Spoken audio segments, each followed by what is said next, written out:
আইপিএলের মেগা নিলামে সব মনোযোগ যেন একাই কেড়ে নিয়েছিলেন।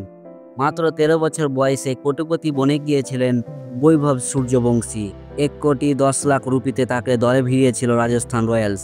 যদিও এখনই তার আইপিএলে খেলা হবে কিনা তা নিয়ে প্রশ্ন উঠেছিল।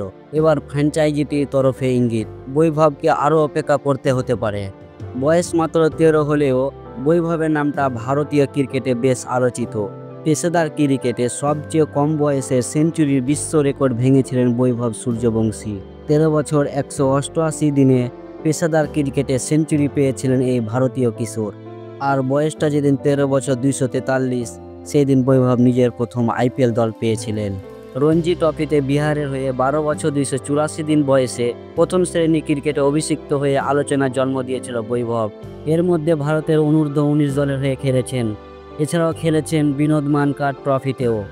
বিহারের আন্তঃজেলা টুর্নামেন্টে হিমান ট্রফিতে ৮ ম্যাচে ৮০০ রানের বেশিও করেছিলেন বৈভব।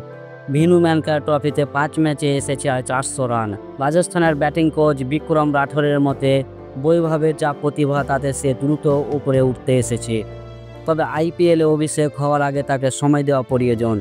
রাঠোরের কথায়, আমি নিশ্চিত নই যে ওকে খেলানো হবে কিনা। দলের কৌশল, পিচ এবং বিপক্ষের ওপর সেটা নির্ভর করছে। আমরা ওকে দলে নিয়েছি কারণ ও প্রতিভাবান ক্রিকেটার। ওর অনেক দক্ষতা রয়েছে। তরুণ ক্রিকেটার, এত কম বয়সে এত প্রতিভাবান ক্রিকেটার আগে দেখিনি। আশা করি ভবিষ্যতে বড় ক্রিকেটার হবে। সাম্প্রতিক অতীতে ভারতীয় দলে ব্যাটিং কোচ হিসাবে কাজ করেছেন রাঠোর। সেই দলে ছিলেন রাহুল দ্রাবিড়ও। দুজনেই এখন রাজস্থানে যোগ দিয়েছেন। ভারতীয় দল এবং রাজস্থানের কোচিংয়ের পার্থক্য নিয়ে রাঠোর বলেছেন, খুব একটা তফাৎ নেই। আগেও রাহুলের সঙ্গে কাজ করেছি, ও অসাধারণ কোচ। সময়টা খুব ভালো কাটিয়েছি আমরা। টি-20 বিশ্বকাপ জিতেছি একসঙ্গে। দর্শক, এখন এই পর্যন্ত।